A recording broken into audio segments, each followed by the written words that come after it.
Hello students, welcome back to my channel simplified chemistry.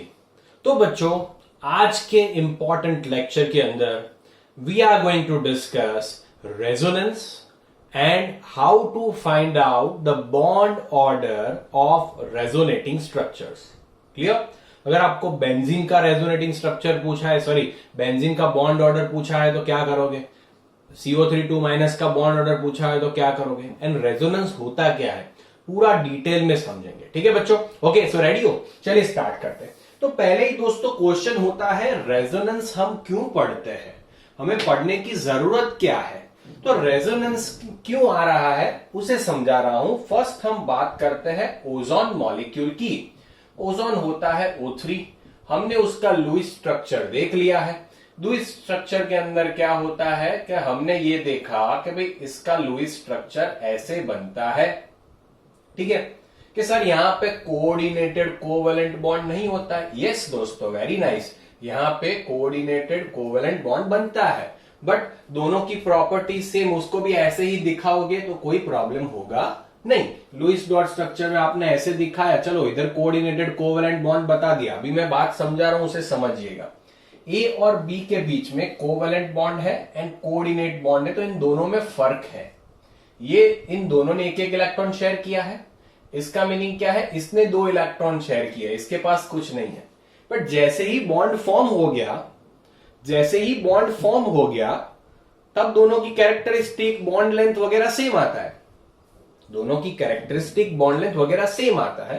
तो इसीलिए मैं इधर ऐसे सिंपल दिखा रहा हूं। ओके, बाकी ये अलग है, समझ रहे हो? Generally coordinated covalent bond is equivalent to covalent bond after the formation. Clear? The method of formation is different, but almost they are equivalent to each other. Always remember this. Clear? So ये ozone की बात की दोस्तों हमने, तो आप देख सकते हो ये ओजोन का लुईस डॉट स्ट्रक्चर है। अभी आपको लुईस डॉट स्ट्रक्चर कैसे बनाना वो आता है, आप आराम से देख सकते हो। अगर मैं इसको 1 नंबर दूं, इसको 2 और इसको 3, तो मैं कह सकता हूं फर्स्ट एंड सेकेंड ऑक्सीजन जो है उसके बीच में क्या आ रहा है? डबल बॉन्ड आ रहा है। उसके बीच में डबल बॉन्ड आ रहा है। आप देख सकते हो फर्स्ट एंड थर्ड ऑक्सीजन है, उसके बीच में क्या आ रहा है? सिंगल बॉन्ड आ रहा है। समझ रहे हो बात को आप कि फर्स्ट एंड सेकेंड के बीच में डबल बॉन्ड है, फर्स्ट एंड थर्ड के बीच में सिंगल बॉन्ड है। क्लियर? तो आपको पता है कि जो डबल बॉन्ड होता है उनकी bond length and single bond होता है उनकी बॉन्ड लेंथ में डिफरेंस होता है। सिंपल बात है। ये डबल बॉन्ड होगा इन दोनों के बीच में, तो इनकी बॉन्ड लेंथ छोटी होगी। हमने पढ़ा था डबल बॉन्ड होगा तो बॉन्ड लेंथ छोटी हो जाती है, सिंगल बॉन्ड होगा तो बॉन्ड लेंथ थोड़ी इसके कंपेयर में ज्यादा होगी। तो ये कह सकता हूं कि इसकी बॉन्ड लेंथ थोड़ी छोटी होगी, इसकी बॉन्ड लेंथ इसके कंपेयर में ज्यादा होगी। तो अगर हम देखने जाए तो हम बॉन्ड एनर्जी का भी पता लगा सकते हैं। बॉन्ड एनर्जी मीन्स क्या? बॉन्ड को ब्रेक करने के लिए देनी पड़ती है एनर्जी। तो ये बॉन्ड पर्टिकुलरली ब्रेक करने के लिए हमें ज्यादा एनर्जी देनी पड़ेगी, क्योंकि बॉन्ड लेंथ शॉर्ट है। आपको पता है कि bond length and bond energy एक दूसरे के इनवर्सली प्रोपोर्शनल है। ये नजदीक है तो तोड़ने के लिए ज्यादा एनर्जी लगेगी। इन दोनों को आसानी से तोड़ पाएंगे, क्योंकि बॉन्ड लेंथ ज्यादा है तो बॉन्ड एनर्जी कम लगेगी। तो इसकी बॉन्ड एनर्जी ज्यादा आएगी, इसकी बॉन्ड एनर्जी कम आएगी। ऐसा हम प्रिडिक्शन कर सकते हैं इसके ऊपर से। बट अभी दोस्तों जब प्रैक्टिकली, ये तो थियोरेटिकल प्रिडिक्शंस थे, तो जब प्रैक्टिकली ये देखा गया, कैसे देखा गया? स्पेक्ट्रोस्कोपी से, by the use of spectroscopy देखा गया, तो हमने पाया कि बॉन्ड लेंथ फर्स्ट हो या तो सेकेंड ऑक्सीजन हो या तो फर्स्ट एंड थर्ड ऑक्सीजन की बॉन्ड लेंथ क्या आई? सेम आई, एंड बॉन्ड एनर्जी भी सेम आया। तो यहां से साइंटिस्ट लोग हिल गए कि यार इधर तो दिखा रहा है कि ये डबल बॉन्ड है, शॉर्ट है, ये लंबा है, तो ये छोटा होना चाहिए, ये बड़ा होना चाहिए, थोड़ा लंबा होना चाहिए। क्लियर? बट ऐसा क्यों आ रहा है? ये तो सेम आया। तो यहां पे ये जो लुईस डॉट स्ट्रक्चर था उसका अकेला स्ट्रक्चर फेल हो गया ये समझाने के लिए। तो फिर साइंटिस्ट लोगों ने कुछ सोचा कि कुछ तो होगा, ऐसा हो रहा है। तब जाके उन्होंने रेजोनेंस का कंसेप्ट लाए। तो उन्होंने ये बताया कि इसमें क्यों बॉन्ड लेंथ में फर्क आ रहा है। तो बॉन्ड लेंथ में फर्क इसीलिए आ रहा है कि इसमें रेजोनेंस हो रहा है। तो क्या सर रेजोनेंस क्या होता है? तो आइए बताता हूं रेजोनेंस क्या होता है। तो उन्होंने साइंटिस्ट ने ये बताया, रेजोनेंस को हम कहते हैं delocalisation of pi electron. Delocalisation of pi electron के जो पाई इलेक्ट्रॉन होते हैं वो घूमते हैं। उन्होंने क्या बताया? पाई इलेक्ट्रॉन घूमते हैं। क्या बताया? पाई इलेक्ट्रॉन घूमते हैं। मेरी बात ध्यान रखना, पाई इलेक्ट्रॉन घूमते हैं। तो ये भाई पाई इलेक्ट्रॉन कौन से हैं? पाई इलेक्ट्रॉन किसे कहते हैं?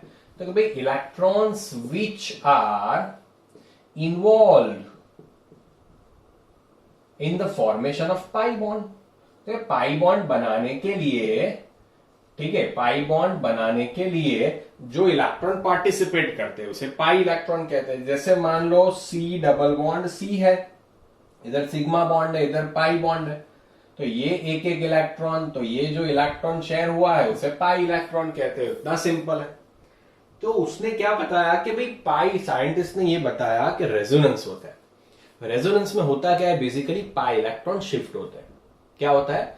पाई इलेक्ट्रॉन शिफ्ट होते हैं। कहां से कहां शिफ्ट होते हैं? तो हाई इलेक्ट्रॉन डेंसिटी से, समझ लेना, हाई इलेक्ट्रॉन डेंसिटी से लो इलेक्ट्रॉन डेंसिटी की ओर जाते हैं। कौन? पाई इलेक्ट्रॉन जाते हैं। हाई से लो की ओर जाते हैं, हाई से लो की ओर जाते हैं। इसे हम कहते हैं रेजोनेंस। एंड रेजोनेंस की वजह से यहां पे आप ये चीज बहुत अच्छी तरीके से साइंटिस्ट लोगों ने समझाई। ठीक है, तो उनका कहना ऐसा था, दिख रहा है ना आपको प्रॉपरली? ओके, उनका कहना ऐसा था कि ओजोन जनरली ऐसा है, बट ऐसा नहीं है कि ये जो पाई इलेक्ट्रॉन है वो यहां पे शिफ्ट हो जाते हैं मेरे दोस्तों, यहां पे शिफ्ट हो जाता है। तो उससे क्या होता है? कभी इन दोनों के बीच में डबल बॉन्ड बनता है, फिर ये इधर आ जाता है, फिर इधर। इट मींस ऐसे के पाई इलेक्ट्रॉन का शिफ्टिंग होता रहता है, एक फॉर्म से दूसरे फॉर्म में कन्वर्ट होते रहते हैं। इसे कैनोनिकल फॉर्म्स कहते हैं, उसे कैनोनिकल फॉर्म्स कहते हैं। कंटिन्यूअसली एक से दूसरे में फटाफट कन्वर्ट होते रहते हैं, यहां से यहां, यहां से यहां। इसीलिए जब आप मेजर करने जाते हो प्रैक्टिकली, तब जाके इतना फास्ट घूमता है, तब जाके आपको उसका बॉन्ड लेंथ क्या मिल रहा है? दोनों का सिमिलर मिल रहा है। एंड दोनों के ऊपर से इसका रेजोनेंस हाइब्रिड स्ट्रक्चर बना सकते हैं। रेजोनेंस हाइब्रिड स्ट्रक्चर का एक बहुत ही इंपॉर्टेंट पॉइंट बता रहा हूं, जिसमें जो ऑक्सीजन जो एटम है वो अपनी जगह पे ही रहते हैं, खाली पाई इलेक्ट्रॉन घूमते हैं। इट मीन्स ये तो इधर ही आ गया। ओके, तो भाई एक बार क्या होता है, एक बार इधर डबल बॉन्ड आ रहा है, एक बार इधर आ रहा है, तो इसीलिए ये एक नए बॉन्ड को डॉट से दिखाया जाता है, डॉटेड लाइन से दिखाया जाता है। एंड ये जो स्ट्रक्चर मैंने बताया उसे रेजोनेंस हाइब्रिड स्ट्रक्चर कहा जाता है। समझा रहा हूं बहुत डिटेल में, अभी खाली पहले बेसिक आइडिया दे रहा हूं। ठीक है, इसे रेजोनेंस हाइब्रिड स्ट्रक्चर कहते हैं। फिर से बता रहा हूं, साइंटिस्ट लोग ये नहीं पहले समझा पाए कि क्यों अलग अलग है तो क्यों सेम आ रहा है, इसीलिए उन्होंने नया कंसेप्ट निकाला रेजोनेंस। रेजोनेंस होता क्या है? Shifting, delocalisation of pi electron होता है। ओके, कहां से कहां? कि भाई हाई डेंसिटी से लो डेंसिटी जाते हैं। अमीर आदमी गरीब आदमी को पैसे दे सकता है, ठीक है, वैसे ही तो वह हाई डेंसिटी से लो डेंसिटी जाते हैं, किसकी? इलेक्ट्रॉन डेंसिटी से। एंड ड्यू टू दैट वो कंटिन्यूअसली कन्वर्जन रहता है। तो ड्यू टू दैट जो ये बॉन्ड है, तो ये इलेक्ट्रॉन इधर जाएगा तो इधर भी डबल बॉन्ड आ जाएगा, इधर। इतना फास्ट होता है कि जब आप मेजर करने जाते हो तो आपको बॉन्ड लेंथ उसकी क्या मिलती है? सेम मिलती है। बॉन्ड लेंथ क्या मिलती है? सेम मिलती है। एंड ये प्रोसेस को हम रेजोनेंस कहते हैं। उसके ये जो स्ट्रक्चर बनाए आपको दो, ये उसके रेजोनेटिंग स्ट्रक्चर्स कहा जाता है, उसे कैनोनिकल स्ट्रक्चर्स भी कहते हैं। उनके बीच में ऐसा डबल एरो दिखाया जाता है एंड उनको मिला के ये एक रियल स्ट्रक्चर है। ये तो आपको समझाने के लिए बताया है, बाकी रियल स्ट्रक्चर ये है। रियल स्ट्रक्चर उसे रेजोनेंस हाइब्रिड कहा जाता है। इसे फाइनल स्ट्रक्चर के भाई इससे ये है तो शिफ्ट होता रहता है, इसलिए इसको डॉटेड से बता दिया। इट मीन दोनों की बॉन्ड लेंथ क्या आ रही है? सेम, तो बॉन्ड एनर्जी भी क्या आएगी? सेम आएगी। ओके, समझ में आया? आइए दूसरा एग्जांपल से समझते हैं। इसका स्क्रीनशॉट लीजिए। डन? ओके, तो मैं एक बार फिर से आपको बताना चाहूंगा कि रेजोनेंस क्या होता है। तो रेजोनेंस होता है डीलोकलाइजेशन ऑफ पाई इलेक्ट्रॉन को क्या कहते हैं दोस्तों? रेजोनेंस कहा जाता है। Delocalisation of pi electron. तो अभी मैं सिंपल से आपको बता रहा हूं, बहुत ध्यान से समझना। Condition for resonance, condition for resonance. तो पहला कंडीशन रेजोनेंस का ये है कि उसके अंदर कॉन्जुगेशन होना चाहिए। क्या होना चाहिए? कॉन्जुगेशन। तो ये कॉन्जुगेशन क्या होता है, चलिए समझते हैं।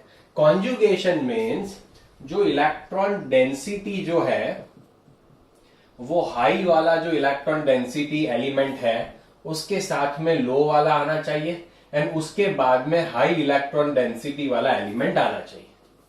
ओके, इट मीन्स समझाता हूं, ये समझ में आया? फिर से समझा रहा हूं कि इलेक्ट्रॉन डेंसिटी जिसकी हाई है उसके बाद इलेक्ट्रॉन डेंसिटी लो वाला आना चाहिए, उसके बाद हाई वाला आना चाहिए, तब जाके होगा। देखिए मैं एग्जांपल देता हूं, C double bond C double bond C। तो पहले मुझे बताइए क्या इसमें कॉन्जुगेशन है? तो क्या है। क्यों? क्योंकि ये इसकी इलेक्ट्रॉन डेंसिटी ज्यादा है, पाई ज्यादा इलेक्ट्रॉन इसके पास, इन दोनों के बीच में particularly pi bond, double bond को कंसीडर करिए। तो ये इसकी इलेक्ट्रॉन डेंसिटी हाई है। अभी इन दोनों के बीच में इलेक्ट्रॉन डेंसिटी क्या आ गई? लो आ गई।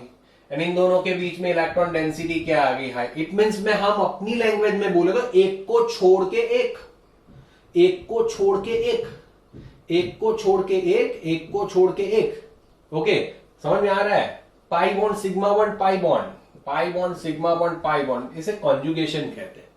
बट आप ऐसे रट्टा मत मारिए, आप इसे याद रखिए, इलेक्ट्रॉन डेंसिटी हाई हो फिर लो हो फिर हाई हो, उसे कॉन्जुगेशन कहते हैं। तो यस, इसे इसमें कॉन्जुगेशन है। अभी मैं दूसरा क्वेश्चन पूछता हूं, क्या इसमें कॉन्जुगेशन है मेरे भाई? बताओ जरा। तो क्या सर इसमें कॉन्जुगेशन तो नहीं है। क्यों? क्योंकि इलेक्ट्रॉन डेंसिटी हाई फिर लो फिर लो फिर लो फिर हाई, एक को छोड़ के एक नहीं है, तो ये इसके अंदर कॉन्जुगेशन नहीं है। तो कॉन्जुगेशन नहीं होगा तो रेजोनेंस भी नहीं होगा, तो इसके अंदर रेजोनेंस नहीं होगा। ओके, ये बात याद रखना। Conjugation is must, conjugation is must for the resonance, the basic priority for the resonance is conjugation। Scientist लोगों ने ये तो बता दिया कि रेजोनेंस होता है, इसलिए पर रेजोनेंस किस में होता है वो भी बताया। किस में होता है? जिसमें कॉन्जुगेशन होता है उसमें ही होता है। ठीक है, अगर दूसरा एग्जांपल ले हम, तो अभी देखिए CX और इधर 1 2 3 4 5 6 नेगेटिव चार्ज। क्लियर? एक नेगेटिव चार्ज एक्स्ट्रा है उनके पास, तो क्या करोगे? चलिए, ये लोन पेयर की जगह पे मैं, हाँ, तो नेगेटिव चार्ज इट मींस इसकी इलेक्ट्रॉन डेंसिटी हाई है, ये वाला, तो ये वाला हाई है, बीच में लो है, एंड ये भाई साहब वेरी हाई है, हाई लो हाई। क्लियर? तो ये इसमें कॉन्जुगेशन कहा जाता है, इसके अंदर कॉन्जुगेशन है। इट मींस आप समझ गए, इन शॉर्ट आप समझ गए कॉन्जुगेशन क्या होता है। कॉन्जुगेशन को और ज्यादा डिटेल में पढ़ेंगे ऑर्गेनिक के अंदर, अभी इतना याद रखिए, आपके लिए इनफ है, सफिशिएंट है ये चैप्टर के क्वेश्चन सॉल्व करने के लिए। बाकी मैं डिटेल में आपको डेफिनेटली समझाऊंगा ऑर्गेनिक केमिस्ट्री के अंदर। तो ये हो गया कॉन्जुगेशन, आप समझ गए, एक को छोड़ के एक। फिर दूसरा है कि भाई क्या शिफ्ट होता है, तो कि भाई पाई इलेक्ट्रॉन शिफ्ट होते हैं, इट मींस डीलोकलाइज होते हैं। वर्ड शिफ्ट वाला तो नहीं, ज्यादा बेटर रहेगा डीलोकलाइज आप कहना। Okay, clear? तो पाई इलेक्ट्रॉन होते हैं एंड कहां से कहां जाते हैं? हाई से लो की ओर जाते हैं भाई। कहां से कहां जाते हैं? हाई से लो की ओर जाते हैं। ओके, तो इसे आप कहते हैं रेजोनेंस। ओके, चलिए अभी आपको एक्सप्लेन करने को बोला है। CO3 2 माइनस है आपके पास, क्या है? CO3 2 माइनस है आपके पास, उसमें आप लुईस स्ट्रक्चर ड्रॉ करोगे तो आपको ऐसा स्ट्रक्चर मिलता है जो आपने ऑलरेडी लुईस स्ट्रक्चर में ड्रॉ करके रखा है, माइनस माइनस और एक। तो अभी इसमें भी क्या होगा कि ये बॉन्ड लेंथ अलग आएगी, ये बॉन्ड लेंथ दोनों अलग आएगी, बट एक्सपेरिमेंटली ऐसा पाया गया कि ये तीनों बॉन्ड लेंथ सेम आ रही है। तो वो क्यों आई? कि उसमें रेजोनेंस हुआ। आपको पता होना चाहिए इसमें क्या हुआ, रेजोनेंस हुआ। तो क्यों इसमें रेजोनेंस होगा? तो रेजोनेंस के लिए पहली ही कंडीशन क्या है मेरे दोस्तों, समझना, मैं स्ट्रक्चर बना रहा हूं आपके लिए ही। ओके, पहली कंडीशन क्या है? कॉन्जुगेशन। तो आप देखिए, इलेक्ट्रॉन डेंसिटी हाई, फिर इलेक्ट्रॉन डेंसिटी लो, एंड फिर इलेक्ट्रॉन डेंसिटी हाई, एक को छोड़ के एक। इधर भी ऐसा होगा, इधर भी लो है इधर हाई है, तो कॉन्जुगेशन तो पाया जाता है। तो इतना तो आपको पता चल गया कि भाई साहब कॉन्जुगेशन है, चलिए इसको हटाते हैं, अपनी नजर से इसको हटा देते हैं। ठीक है, तो कॉन्जुगेशन तो है, इट मीन्स आपको पता चल गया कि भाई कॉन्जुगेशन है तो ये रेजोनेंस कर रहा है, ये रेजोनेंस कर रहा है। अभी इसमें क्या बता कि भाई पाई इलेक्ट्रॉन शिफ्ट होंगे, पाई इलेक्ट्रॉन शिफ्ट होंगे, बट उससे पहले एक बहुत ही बढ़िया सा बात बताना चाहता हूं आपसे, बहुत ही बढ़िया सा बात कि कार्बन है आपका 6 एटॉमिक नंबर होता है, उसको ऑक्टेट में रखे तो उसके पास 4 वैलेंस इलेक्ट्रॉन होते हैं। इट मीन्स कार्बन के पास 4 वैलेंस इलेक्ट्रॉन होते हैं, उसको अपना ऑक्टेट कंप्लीट करना हो तो दूसरे 4 इलेक्ट्रॉन की जरूरत होती है, दूसरे 4 इलेक्ट्रॉन की जरूरत होती है। यस और नो? ओके, तो अभी इट मीन्स कार्बन कितने बॉन्ड मैक्सिमम फॉर्म कर सकता है? तो 4 बॉन्ड फॉर्म कर सकता है, क्योंकि जैसे ही 4 बॉन्ड फॉर्म करेगा उसके पास 8 इलेक्ट्रॉन खत्म हो जाएंगे, उसका ऑक्टेट कंप्लीट हो जाएगा। तो कार्बन 4 बॉन्ड फॉर्म कर सकता है, इतना आपको याद रखना है। तो आप देखिए 1 2 3 एंड 4 4 बॉन्ड ही उसने बनाए हुए हैं, 1 2 3 एंड 4। तो अभी इलेक्ट्रॉन की हाई डेंसिटी से लो डेंसिटी पर क्या होगा? शिफ्टिंग होता है। तो आप देख सकते हो हाई डेंसिटी किसकी है दोस्तों मेरे, तो इधर डेंसिटी हाई है, इधर लो है, इधर हाई है, तो हाई से लो शिफ्ट होता है। अभी देखिएगा क्या होता है, ये लोन पेयर इधर आ रहे हैं, okay, and pi bond form कर रहे हैं, इधर आ गए। तो इधर क्या होगा दोस्तों, इधर देखें तो इधर क्या हो जाएगा? डबल बॉन्ड फॉर्म हो जाएगा। समझ रहे हो? इमेजिन करिए यहां पे डबल बॉन्ड, चलो मैं दिखाई देता हूं, यहां पे डबल बॉन्ड फॉर्म हो गया O, क्लियर? इधर O का वैसे ही माइनस चार्ज रहेगा। अभी इसके ऊपर से माइनस चार्ज हट जाएगा, क्यों? क्योंकि उसने इलेक्ट्रॉन डोनेट कर दिए, तो उसके ऊपर से माइनस चार्ज हट गया। तो अभी ये कार्बन की वैलेंसी कितनी हो जाएगी? अभी आप देखिए कि ये 2 ऑक्सीजन, अभी देखिए 1 2 3 4 एंड 5, क्या कभी कार्बन 5 बॉन्ड फॉर्म कर सकता है? यार नहीं कर सकता है यार, क्योंकि उसके वो तो सेकेंड पीरियड का है, तो उससे ज्यादा वाले इलेक्ट्रॉन भी उसके अंदर नहीं आ सकते। समझ रहे हो? सल्फर के अंदर 8 से ज्यादा आ सकते थे, फास्फोरस के अंदर 8 से ज्यादा आ सकते हैं। कार्बन तो सेकेंड पीरियड का है, उसके अंदर 2s एंड 2p ऑर्बिटल ही है, 2d तो है नहीं, होता है नहीं, तो उसमें तो इलेक्ट्रॉन जाने वाले नहीं, तो इसमें तो 8 ही इलेक्ट्रॉन आ सकते हैं मैक्सिमम। तो ये बैलेंस करने के लिए ये इलेक्ट्रॉन यहां पे शिफ्ट हो जाता है, ये इलेक्ट्रॉन यहां पे शिफ्ट हो जाता है। तो उससे होता क्या है कि ये इलेक्ट्रॉन यहां पे शिफ्ट हो गए तो यहां पे नेगेटिव चार्ज आएगा। इंस्टेड आप देख सकते हो डबल बॉन्ड इसके बीच में आ गया। समझ रहे हो मेरी बात को? क्लियर? अभी दूसरा पॉसिबिलिटी ये भी हो सकता था ना दोस्तों कि ये इलेक्ट्रॉन इधर शिफ्ट हो, तो ये इसके ऊपर चला जाएगा, तो इसके बीच में क्या बनेगा? डबल बॉन्ड बनेगा। इधर तो O माइनस है ही, एंड इधर भी क्या है? O माइनस बन जाएगा। समझ रहे हो? तो एक बार डबल बॉन्ड इधर आया, एक बार डबल बॉन्ड इधर आया, एक बार डबल बॉन्ड इधर आया। अभी क्या पॉसिबल है? क्या सर है, क्यों नहीं है? ये यहां पे शिफ्ट करेगा, ये इधर जाएगा, इधर तो नेगेटिव चार्ज आ गया, इधर डबल बॉन्ड आ गया। इट मीन अभी जितना भी आप शिफ्ट करोगे तो आपको सेम ही स्ट्रक्चर मिलेगा। इट मीन्स ये जो 3 मिले आपको, उसे क्या कहते हैं, क्या कह सकते हो आप? रेजोनेटिंग स्ट्रक्चर्स कहते हो इसे। इसे क्या कहते हो? Resonating structure. एंड आप उसका हाइब्रिड कैसे बनाओगे? रेजोनेंस हाइब्रिड, तो आपको देखना है C, इधर O और O बना देना है। अभी तीनों जगह पे घूम रहा है, तो फिर इधर इधर इधर इधर इधर इधर इधर तीनों जगह पे डॉट डॉट बता दूंगा, एंड -2 चार्ज बाहर बता दूंगा। क्या बता दूंगा? -2 चार्ज बाहर बता दूंगा। ठीक है? ओके, तो -2 चार्ज मैंने बाहर बता दिया। तो ये जो स्ट्रक्चर बना उसे क्या कहते हैं? उसका रेजोनेंस हाइब्रिड। ये एक रियल स्ट्रक्चर होता है। ओके, ये उसके कैनोनिकल फॉर्म्स होते हैं, एक रियल स्ट्रक्चर होता है। अभी एक बहुत ही इंपॉर्टेंट सी बात बताने जा रहा हूं कि जब पाई इलेक्ट्रॉन का शिफ्टिंग होता है, पाई इलेक्ट्रॉन का शिफ्टिंग होता है, तब एनर्जी रिलीज होती है। एनर्जी रिलीज होती है, एनर्जी फेंकता है मॉलिक्यूल बाहर, तो मॉलिक्यूल की एनर्जी क्या होती हो जाएगी? कम हो जाएगी। तो मैं कह सकता हूं कि मॉलिक्यूल की एनर्जी क्या होती होगी? कम। एंड ड्यू टू दैट उसकी स्टेबिलिटी क्या होती है? बढ़ती है, क्योंकि हमने पढ़ा है एनर्जी एंड स्टेबिलिटी एक दूसरे के इनवर्सली प्रोपोर्शनल होते हैं। तो ड्यू टू दैट रीजन जिसमें रेजोनेंस होता है वो ज्यादा स्टेबल होते हैं, जिसमें रेजोनेंस होता है वो ज्यादा स्टेबल होते हैं। क्यों? क्योंकि जब पाई इलेक्ट्रॉन का शिफ्टिंग होता है तो एनर्जी रिलीज होती है, तो ड्यू टू दैट मॉलिक्यूल की एनर्जी कम होती है। इधर पाई इलेक्ट्रॉन शिफ्ट हुआ, एनर्जी रिलीज हुई, तो उसकी एनर्जी तो कम होगी, उसने तो फेंक दिया ज्यादा एनर्जी, तो उसका स्टेबिलिटी बढ़ गया। एंड अभी आप देखिए जितनी बार पाई इलेक्ट्रॉन का शिफ्ट होगा इट मींस उतनी ज्यादा स्टेबिलिटी। तो इट मींस आप कह सकते हो रेजोनेटिंग स्ट्रक्चर जितने ज्यादा होंगे उतनी उसकी स्टेबिलिटी क्या होगी, ज्यादा होगी। ओके, तो ओजोन के अंदर कितने रेजोनेटिंग स्ट्रक्चर मिलते थे, 2, इधर कितने मिल रहे, 3, तो इसकी स्टेबिलिटी ज्यादा होगी। समझ रहे हो आप, जितने रेजोनेटिंग स्ट्रक्चर ज्यादा है, जितना पाई इलेक्ट्रॉन ज्यादा बार शिफ्ट होगा उतनी उसकी स्टेबिलिटी क्या होगी, ज्यादा होगी। तो ये था दोस्तों पूरा रेजोनेंस का कंसेप्ट, बेसिक नॉलेज रेजोनेंस के बारे में कि रेजोनेंस क्या है, रेजोनेंस क्यों होता है। फिर से इसका स्क्रीनशॉट ले लीजिए, मैं एक बहुत ही बढ़िया सा एग्जांपल लेके आपको समझाता हूं। ओके, कंसेप्ट पूरा क्लियर कराऊंगा, ठीक है, फटाफट से स्क्रीनशॉट लीजिए।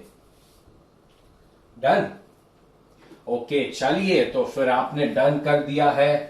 तो अभी मैं बेंजीन के बारे में समझाता हूं। भी ऑर्गेनिक कंपाउंड है ये बेंजीन, बहुत ही फेमस वाला ऑर्गेनिक कंपाउंड, इसके बिना अधूरा है।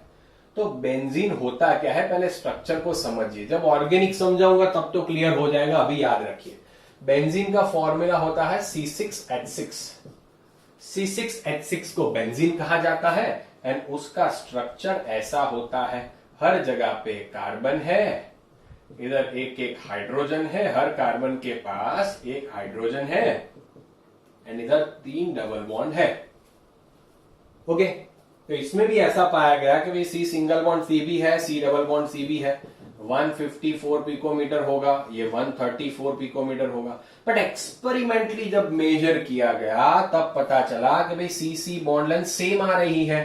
C सिंगल बॉन्ड C हो, C डबल बॉन्ड C हो, बॉन्ड लेंथ सेम आ रही है, वो आ रही है 139 पिकोमीटर। उसका मतलब ये है कि उसमें रेजोनेंस हो रहा है। तो क्यों हो रहा है, तो पहले इसको स्टडी करिए ना मेरे भाई। आप देखिए पहले तो वैलेंसी देखिए, कार्बन की 4 है कि नहीं है, 4 बॉन्ड बनाए कि नहीं बनाए। तो देखिए ये कार्बन को आप इमेजिन करिए, पहले सिलेक्ट करिए, 1 2 3 4 4 बॉन्ड बनाए, फिर से 1 2 3 4 4 बॉन्ड बनाए।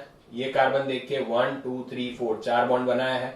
ये कार्बन 1 2 3 4 4 बॉन्ड बनाया। ये कार्बन 1 2 3 4, ये कार्बन 1 2 3 4, सबने 4 बॉन्ड बना के रखे, सबकी वैलेंसी कंप्लीट है। क्या इसमें कॉन्जुगेशन है, इसमें कॉन्जुगेशन है, yes. Electron high, density high है, फिर बाद में लो है, फिर इधर हाई है, फिर लो है, हाई है, लो है, हाई है। तो कॉन्जुगेशन जो है, तो पाई इलेक्ट्रॉन भाई साहब शिफ्ट होंगे, यहां पे शिफ्ट हो गए तो ये तो प्रॉब्लम जनरेट करेगा। अगर मान लो यहां पे शिफ्ट हो गए तो ये कार्बन के पास, ये वाला कार्बन की बात कर रहा हूं, ये वाला कार्बन के पास ऑलरेडी इधर डबल बॉन्ड है एंड इधर एक हाइड्रोजन भी अटैच है। आप देख सकते हो इसकी वैलेंसी क्या हो जाएगी, 1 2 3 4 एंड 5, जो पॉसिबल है नहीं। तो ये इधर शिफ्ट कर देगा, तो इधर शिफ्ट कर देगा तो ये वाले कार्बन का प्रॉब्लम हो जाएगा। चलिए, तो अगर इसने इधर शिफ्ट किया तो इधर डबल बॉन्ड आ गया। समझ रहे हो बात को, तो इसकी वैलेंसी 5 हो गई, तो ये भी चलेगा नहीं, इसलिए ये अपने इलेक्ट्रॉन को इधर शिफ्ट कर देगा। तो ड्यू टू दैट होगा क्या, अभी ये कार्बन उसको सेटिस्फाई कर देगा। सब जगह पे हाइड्रोजन तो है ही, सब जगह पे हाइड्रोजन तो है ही। तो आप देख सकते हो पहले ऐसा स्ट्रक्चर था, मैं आपको बताता हूं। पहले आपके पास ऐसा स्ट्रक्चर था, फिर इधर अगर ये शिफ्ट इधर होगा तो ये इधर होगा, ये इधर होगा, आपको क्या मिल जाएगा, ऐसा स्ट्रक्चर मिला। इट मीन्स एक बार डबल बॉन्ड इन दोनों के बीच में आया, एक बार इन दोनों के बीच में आया, एक बार इन दोनों के बीच में आया, फिर इन दोनों के बीच में आया। इट मीन्स इसके कितने रेजोनेटिंग स्ट्रक्चर्स मिल रहे हैं, 2 रेजोनेटिंग स्ट्रक्चर्स मिल रहे हैं। उसका हाइब्रिड क्या करेंगे, तो आप बना दो बेंजीन। क्या क्या घूम रहा है, तो ये 3 डबल बॉन्ड ही घूम रहे हैं, खाली 3 डबल बॉन्ड ही घूम रहे हैं। Double bond means pi electron घूम रहे हैं, डबल बॉन्ड कभी घूमता नहीं है, इलेक्ट्रॉन ही घूमता है, ठीक है, याद रखना। तो इसीलिए इसको ऐसे दिखा देते हैं, एक रिंग बना देते हैं उसके अंदर। ये उसका रेजोनेंस हाइब्रिड स्ट्रक्चर है, ब्रैकेट करना मत भूलना, उसे क्या कहते हैं, रेजोनेंस हाइब्रिड कहते हैं। समझ में आ गया, क्लियर। कभी कहीं पे भी डबल बॉन्ड हो सकता है, इसीलिए उसकी बॉन्ड लेंथ क्या आ रही है, सेम आ रही है, 139 पिकोमीटर आ रही है। तो ये होता है इसका रेजोनेंस। रेजोनेंस में याद रखना एटम्स की पोजीशन सेम रहती है, एटम्स की पोजीशन क्या रहती है, सेम रहती है, खाली पाई इलेक्ट्रॉन डीलोकलाइज्ड होते हैं। ये बात बहुत बहुत अच्छी तरीके से ध्यान रखना, खाली पाई इलेक्ट्रॉन डीलोकलाइज होते हैं।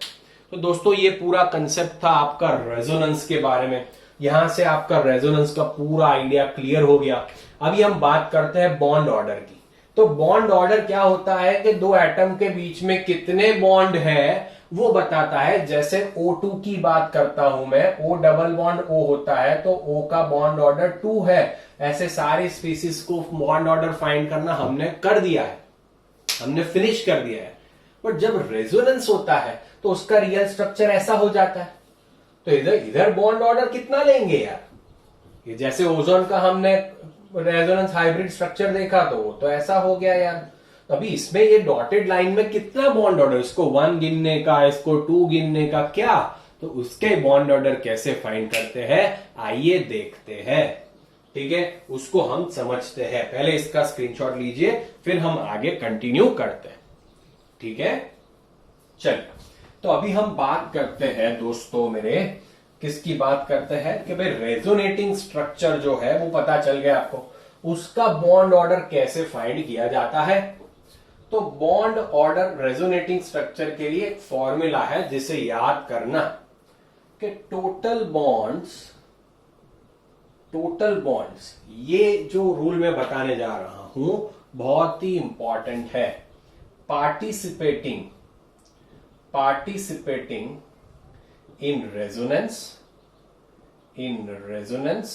upon total resonating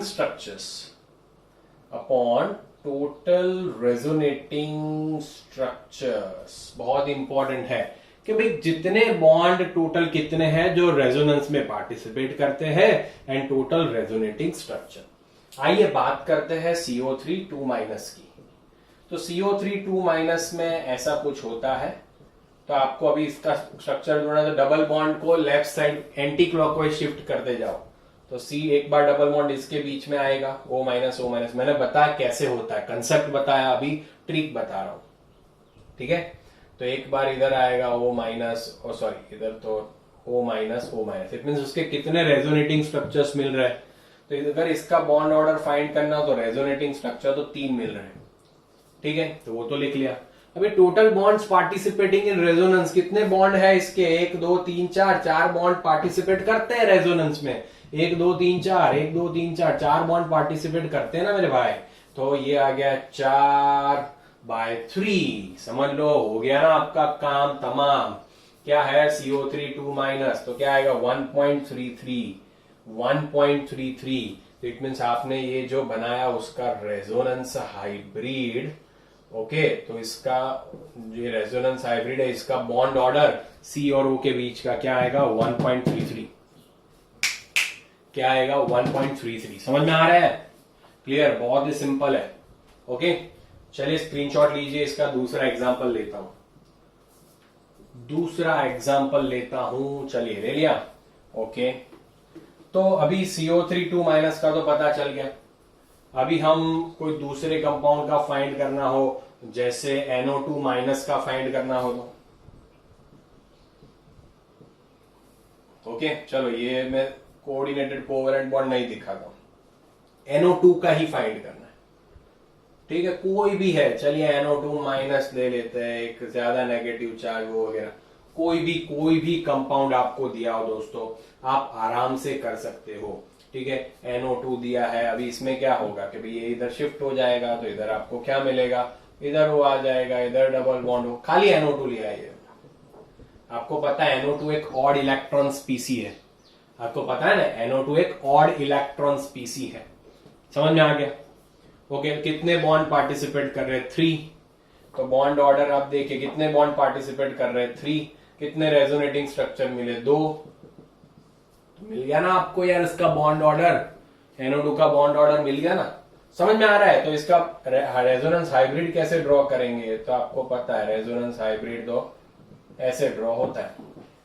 ठीक है, ये NO2 का रेजोनेंस हाइब्रिड है तो 1.5 आया।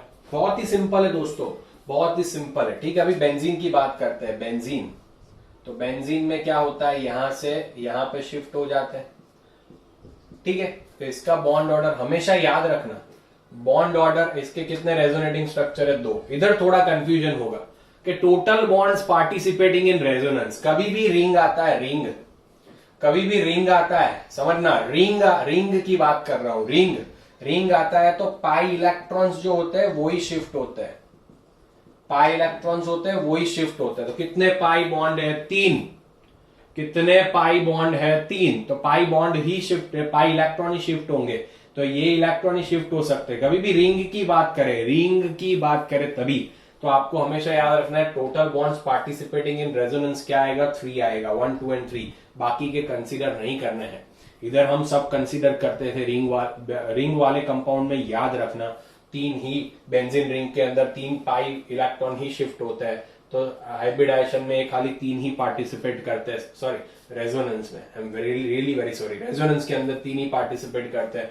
3/2, तो इसका बॉन्ड ऑर्डर बना 1.5, इसका बॉन्ड ऑर्डर बना 1.5। ऐसे आप सब कुछ कर सकते हो। SO4 2- का फाइंड कर सकते हो, ClO4- का फाइंड करो, ClO3- का फाइंड करो, SO3 2- का फाइंड करो, ठीक है। बहुत सारे, बहुत PO4 3- का भी आप बॉन्ड ऑर्डर फाइंड कर सकते हो, ठीक है। मोस्टली क्या करते हैं, आपको कंपाउंड के साथ दे देते हैं, H2SO4 का बोल देंगे, उसमें SO का, तो 2H+ निकालोगे तभी SO4 2- बनने वाला है, ठीक है। तो ऐसे आपको पूछेंगे। तो अभी ये तो आपको आ गया, ये तो मैंने बेसिक ट्रिक बताई। अभी इससे भी एक बढ़िया ट्रिक बताता हूं आपको। अगर स्ट्रक्चर नहीं पता है तो क्या करोगे? चलिए इससे भी एक बढ़िया, चलिए जैसे कोई भी कंपाउंड ले लो ना यार। चलिए इधर मैं सारे कंपाउंड के आपको 2 मिनट में फाइंड करके दे दूंगा। NO3- है, NO2- है, पूरा पूरा, ठीक है। बट मोस्टली ये जो मेथड है वो चार्ज वाली स्पीसीज के लिए ज्यादा बेटर रहेगी। ये तो बेसिक मेथड आपको याद ही रखना पड़ेगा, क्योंकि मैं अभी जो मेथड बताने जा रहा हूं वो हर एक कंपाउंड के लिए पॉसिबल नहीं होगा, बट ज्यादातर ऐसे कंपाउंड के लिए पॉसिबल होगा। एंड ये यूज होगा आपकी कॉम्पिटिटिव एग्जाम के अंदर, NEET, JEE, AIIMS and advance, clear, उसके अंदर, क्योंकि टाइम मैटर्स, वहां पर आपको स्पीडी काम करना है। तो वो मैं ट्रिक बता रहा हूं, खास याद रखना। उसके लिए आपको क्या करना है, आपको ये देखना है कि valency of peripheral element plus total charge on the species, upon, ये बहुत ही इंपॉर्टेंट बात है, upon total number of peripheral element, total number of peripheral element. ये इसके नीचे है, सबके नीचे नहीं, ये अलग है, ये अलग है, ठीक है। तो ये फॉर्मूला है। अभी पहले आपको बताता हूं पेरीफेरल एलिमेंट क्या होता है। जैसे SO4 2- की बात करें तो S हमारा सेंट्रल एलिमेंट है एंड O हमारा क्या हो जाएगा? पेरीफेरल एलिमेंट हो जाएगा। S हमारा सेंट्रल एलिमेंट है, O हमारा क्या हो जाएगा? पेरीफेरल। इट मींस उसके बाजू वाला, उसे पेरीफेरल कहते हैं, ठीक है। तो आइए हम फाइंड करते हैं इसका बॉन्ड ऑर्डर। SO4 2- दिया है, SO4 2- दिया है, बॉन्ड ऑर्डर फाइंड करते हैं। वैलेंसी ऑफ पेरीफेरल एलिमेंट क्या है? तो पेरीफेरल एलिमेंट कौन है? ऑक्सीजन। ऑक्सीजन के वैलेंस इलेक्ट्रॉन कितने होते हैं? 6। कितने इलेक्ट्रॉन की जरूरत है? 2। तो ऑक्सीजन की वैलेंसी क्या हुई? 2। तो 2 रख दिया मैंने, plus total charge on the species, total charge कितना है? -2 है, तो आप इधर लिखोगे -2 upon total number of peripheral element. आजू बाजू वाले कितने एलिमेंट है? 4 एलिमेंट है, तो 4 लगा दिया मैंने। एलसीएम लेना पड़ेगा, डायरेक्टली मत करना। तो 4 2 8, 8 - 2/4, तो आप देख सकते हो 6/4। SO4 2- का आएगा 6/4, इट मींस इसका बॉन्ड ऑर्डर बनेगा 1.5। है ना आसान, है ना मजेदार ट्रिक? 1.5। आइए बात करते हैं NO3- की, देखते हैं NO3-। तो उसमें भी आप देख सकते हो पेरीफेरल ऑक्सीजन है, उसकी वैलेंसी 2 रहेगा, चार्ज रहेगा -1 उसके ऊपर, एंड टोटल पेरीफेरल एलिमेंट 3, तो 3 2 6, 6 - 1/3। ओके, तो इसका क्या बनेगा? 5/3 यार, समझ लेना यार, 5/3, समझ रहे हो? ओके, बहुत ही आसान है। अभी ClO4 3- है, तो पेरीफेरल एलिमेंट ऑक्सीजन, तो 2 प्लस चार्ज कितना? -3/4, तो 8 - 3/4, तो 5/4।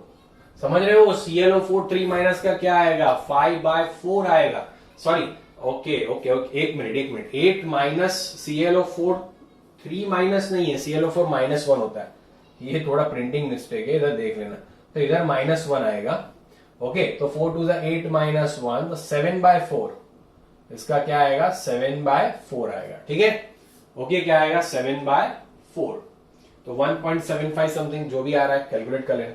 ClO3 माइनस है उसका भी कर सकते हो। PO4 3 माइनस करते हैं, चलिए ऑक्सीजन 2 टोटल चार्ज -3/4, तो इसका 8 -3/4 कर रहे हो नहीं यार, सिंपल है ना, तो 5/4 इसका भी बॉन्ड ऑर्डर। तो सबका बॉन्ड ऑर्डर आपको ऐसे मिल जाएगा। तो ये एक बहुत ही बढ़िया सा ट्रिक मैंने बनाया है, तो उसे आप याद रखना।